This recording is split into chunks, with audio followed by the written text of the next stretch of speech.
आज के टाइम बिहार यादव है ना, एक नंबर का गुंडा और दबंग है आज के टाइम में। एक नंबर का गुंडा और दबंग यादव है। यादव दबंगई कर रहे हैं। बिल्कुल दबंगी है। अखिलेश यादव नहीं है यादव, इसके जितने भी पार्टी के बंदे सारे दबंग हैं, गुंडे हैं। नहीं वो तो ठीक है, लेकिन कह रहे कि युवा नेता है वो ज्यादा विकास करेगा। अरे भाई साहब, युवा नेता कल को बिहार ही बेच खाओ ना, इसको बना दो, बिहार को बेच खाओ, बिहार को हिंदुस्तान के नक्शे से हटा दो कल को। क्यों हटा दे? इसको बना लो, बिहार को हिंदुस्तान के नक्शे से हटा दो, बिहार नहीं रहेगा हिंदुस्तान के नक्शे में, 5 साल में गायब हो जाएगा। अगर तेजस्वी आ गया? बिल्कुल तेजस्वी आ गया, बिहार के नक्शे में नहीं रहेगा। बिहार नक्शे क्या कर देगा वो नेपाल में चला जाएगा बिहार। अच्छा जी हाँ, बाप इतना हरामी तो बेटा कितना हरामी होगा। बाप कितना हरामी तो बेटा कम है, बाप में से निकल के आया है वो तो है, लेकिन वो कह रहा बदलाव, नौकरी देंगे, विकास करेंगे। क्योंकि तेरे बाप ने तेरा विकास कर दिया, तू अब इनकी विकास करेगा तो पूरा बिहार आगे आ जाएगा। हमें तेरे से विकास नहीं चाहिए, हम कर लेंगे अपना विकास जैसे जैसे करना है। अभी बात बिहार में कौन आ रहा है? भाजपा पीता हूँ, पूरे दिन ऐसा लेता हूँ। मेरी बीवी गई पिछले साल, अकेला हूँ, खाता पीता हूँ, मन करता है उतना कमाता हूँ। तू बता अपना। उम्मीद नहीं है तेजस्वी से? भाई कोई उम्मीद नहीं है, भाई एक ही उम्मीद है, भाजपा सरकार, भाजपा सरकार, भाजपा। अगर हिंदुओं को बचाना है तो भाजपा बिहार में भी लानी पड़ेगी। नहीं ऐसा कोई दिक्कत थोड़े, वहाँ तो भाईचारा चल जाए भैया।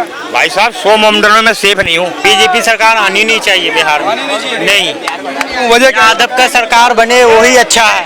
तेजस्वी का सरकार इंडिया गठबंधन नहीं जीतेगा वहाँ। यादव का भाई है, इसने क्या कहा है, मैं तेरे को जिता दूंगा, BMW भेज दियो। ये BMW मांग रहा है उससे, तेजस्वी से। को मिल गया BMW, 300 मिला या झुग्गी टूट रहा है, किसी का घर टूट रहा है। कोई भूखा नहीं मर रहा। क्यों लाल किले झुग्गी बना ले, लाल किले जाके झुग्गी डाल ले, 5 स्टार होटल मिल जाएगा। अबे लाल किले में जाकर यार बोल रहे हो, तेरी बाप की प्रॉपर्टी है, झुग्गी डाल के मैं मेरी बात की क्यों बस रहा है यहाँ पे, यहाँ क्यों बस रहा है? तू क्यों बस रहा है? बस रहा है 4 देखो बस तो यहाँ कोई दिक्कत नहीं है मुझे। हमने खाता है। और ये क्या कह रहा अभी, मोहंडन के 100 मोहंडन के बीच में हम खतरे में हैं, मुझे डर है। बताइए ये बात बोल रहे हैं। अबे मैं खतरे में हूँ ना, मैं लिख के दे हूँ, खतरे में मैं जाऊंगा जब तू करेगा कार्रवाई। मार दिया कौन मार दिया? ये मत बोल तू, ये मत बोल तू। बिहार पे क्या, बिहार में कह रहा है कि चारा चोरी का घोटाला, इंडिया गठबंधन का सरकार बनेगा, बस बात खत्म हो गया। मेरी अपनी चॉइस है, हम जो बताएं, कोई दूसरा क्यों बोलेगा फालतू बात। ये कह रहा भाई साहब हम सब मोहंडन के बीच में सुरक्षित नहीं है, बोलो गलत। अरे भाई साहब है वो तो गोलू है, गोलू तेजस्वी यादव। अरे बीजेपी कोई कसम लेके आई, बीजेपी रहेगी, कसम लेके आइएगा, हमारा वोटों को घुमा देंगे। दे लियो, चिल्ला क्यों रहा है यार? किसको देना है? चिल्ला क्यों रहा है? हमेशा तेजस्वी यादव की सरकार बनेगी। बिहार में क्यों बनेगी? बिहार देश में नंबर है सभी।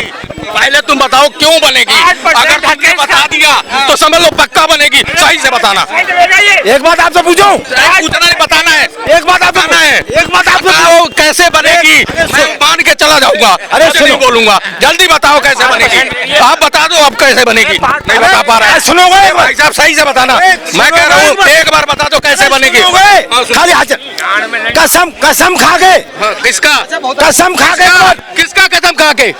लालू यादव का। ईमानदारी से वोट खुलवा दो, ईमानदारी से वोट खुलवा दो, तुम्हें मान जाएंगे। हाँ बीजेपी वाले हैं।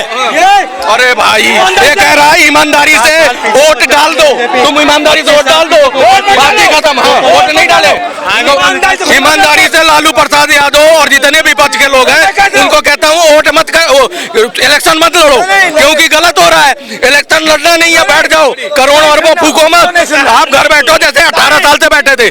ये सवाल इनका है, तेजस्वी यादव क्यों बनना चाहिए, ये बता दो। नहीं बनना, मैं कह रहा हूँ भाई बिहार देखना है हमने, नौवीं फेल है इसलिए बनना चाहिए तेजस्वी यादव। अगर पोस्ट ग्रेजुएट होते नहीं बनते, नहीं अगर पढ़े लिखे होते तो नहीं बनते। बिहार बिहार बेचना है मेरे को। मैं कह रहा हूँ जब भी कोई इलेक्शन आता है, समझे, किसी को मत देना गाली। जब भी कोई इलेक्शन आता है तो बीजेपी सरकार 50 साल पीछे पहुंच जाती है या कभी 25 साल पीछे पहुंच जाती है। आगे का विकास क्यों नहीं सोचती है? वो तो विकास की तो बात कर रही है। आगे का विकास की सोचती नहीं है।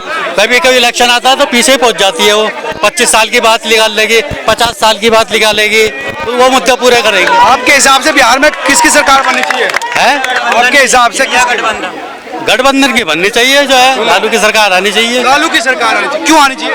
लालू की सरकार क्यों आनी चाहिए? लालू की सरकार में रोजगार था, ये बता दो। रोजगार था, लालू की सरकार में रोजगार था। अगर कोई आ गए रोजगार ही तो नहीं थोड़े है। बहुत सीटें लेके फिर नीतीश के तलवे चाट के फिर बना देंगे। पिछली बार 75 सीट लेके बना दिया था लालू यादव ने। 75 सीटें लेने के बाद ये कह रहा है लालू की सरकार में रोजगार रोजगार था, अब बेरोजगार हो गए भाई साहब। अब ट्रेनें जो है भर के जा रही हो, बेरोजगार होकर जा रही हैं। जो एसी ट्रेनें के डब्बे बढ़ गए, 12 डब्बे लग गए, 10 डब्बे लग गए एसी कोच के। वंदे भारत चल रही है, उसमें वेटिंग चल रही है, वो बेरोजगार लोग जा रहे हैं उसमें। मतलब पैसा नहीं कमा रहे हैं, मतलब वो फ्री में जा रहे हैं या वैसे ही जा रही है खाली, ये बता दें। अब तो एसी के डिब्बे बढ़ गए, लोगों के पास काम है। एसी के डिब्बे हैं, ठीक है, एसी के डिब्बे हैं, 3 महीने की वेटिंग भी है। उनके दाम नहीं बढ़े। 3 महीने की वेटिंग चल रही है एसी के डब्बों में। पहले ये टॉयलेट में आते थे, बैठ के टॉयलेट में ही जाते थे, अब एसी में जा रहे हैं। ये है तो इनका पसंद शौचालय खुशबू है, इसलिए ऐसे दोबारा मंगा रहे हैं। इन्हें अच्छी और व्यवस्था बढ़िया नहीं चाहिए, इनको चाहिए शौचालय ही, कि उसमें दब के जाए, बैठ के जाए। राबड़ी यादव सचिवालय को शौचालय बोलती हैं, इसलिए वो चाहिए। वो इंफ्रास्ट्रक्चर बोलते हैं, इसलिए राबड़ी यादव चाहिए। इनको अनपढ़ मुख्यमंत्री चाहिए। अनपढ़ उनकी माताजी मुख्यमंत्री थी, वो उनके परिवार से ही चाहिए, पढ़ा लिखा कोई नहीं चाहिए। अरे पढ़े लिखे लोग नहीं है वहाँ पे, विकास नहीं करता। विकास एसी के टिकट भी वेटिंग में। नहीं महंगाई बहुत ज्यादा बढ़ गई है। महंगाई तो बढ़ेगी भाई, महंगाई और उम्र रुकती नहीं है। इनकी उम्र रुक गई, ये 10 साल से बूढ़े नहीं हुए भाई साहब। उम्र और महंगाई न तब रुकी है ना अब रुकेगी, और बढ़ती रहनी चाहिए, क्योंकि आपकी सैलरी बढ़ रही है, गवर्नमेंट स्केल बढ़ा रही है, प्राइवेट सेक्टर की स्केल बढ़ा रही है। तो जब पैसा आपका बढ़ रहा है तो आप क्यों 500 रुपए में अटके पड़े हो? आप कमा रहे हो 5 रुपए की चीज, आज अगर नाई सेव करता है तो 20 रुपए 10 रुपए लेता था, आज 50-100 रुपए ले रहा है। जब तुम कमा रहे हो तो महंगाई भी तो बढ़ेगी, तो उस पर कमाई बढ़ी है, महंगाई बढ़ रही है, उसमें रोना क्या फिर? भैया कमाई कहाँ बढ़ रही है? मोदी जी के दौर के बाद पहली बार किसी ने देखा कि तनख्वाह घटी है। कोरोना के बाद अगर आप फैक्ट्रियों में आओगे तो तनख्वाह बढ़ी है, घटी है, नौकरियां बढ़ी है, घटी है। भाई साहब कमाई नहीं बढ़ी है। मिडिल क्लास का अभी हुआ है ना, उन्होंने अनाउंसमेंट किया। सुनो एक मिनट सुनो। मिडिल क्लास की अभी उन्होंने बढ़ाया है कि भैया अब इसके दायरे में टैक्स नहीं आएगा।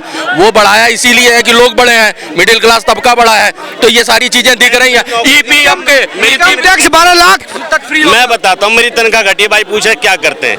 मैं नौकरी करता हूँ, ठीक है, और मेरी तनख्वाह घटी है। घटी है? किस चीज में नौकरी करता हूँ भाई साहब? ये भी तो बता दो। यूं थोड़ी मैं नौकरी करता हूँ मेरी घटी है, हमारी तो बढ़ी है, आपकी किसने कैसी बढ़ गई? हमारी दोनों की बढ़ी है भाई साहब, इनकी घटी होगी। खराब नहीं क्या?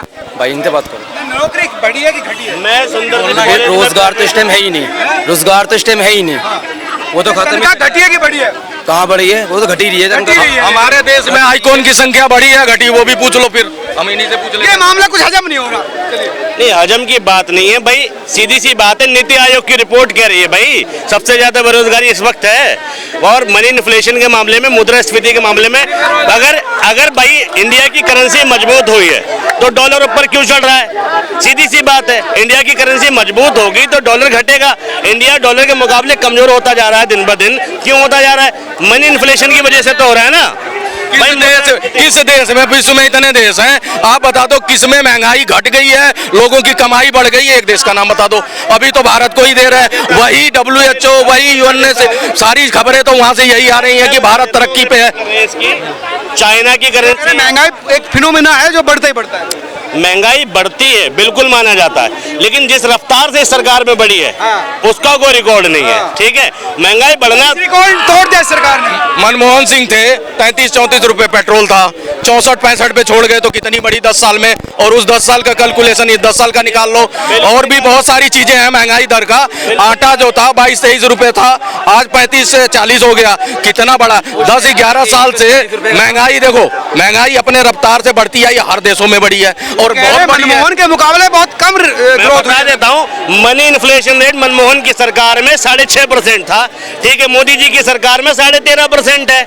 और रही बात कह रहे 35-36 रुपए से 64 रुपए ले आए थे, तो उस टाइम पर इनकम जो थी 3 गुना बढ़ी थी। मनमोहन की सरकार रोजगार ना दे पाई तो रोजगार गारंटी अधिनियम लेकर आती है। मोदी सरकार कौन सा गारंटी अधिनियम लेकर आई है? मुझे बता दो कितनी सरकारी योजनाओं के तहत लोगों को रोजगार मिल रहा है, व्यापार मिल रहा है। मनमोहन की सरकार लाइब्रेशन, प्राइवेटाइजेशन, ग्लोबलाइजेशन जैसी पॉलिसी लेकर आती है। बताओ मुझे मोदी जी कौन सी पॉलिसी लेकर आए? पूरी दुनिया में 6000 करोड़ का खर्चा करने के बाद, घूमने के बाद भी FDI के तहत कितनी इन्वेस्टमेंट इंडिया में आई मुझे बताओ।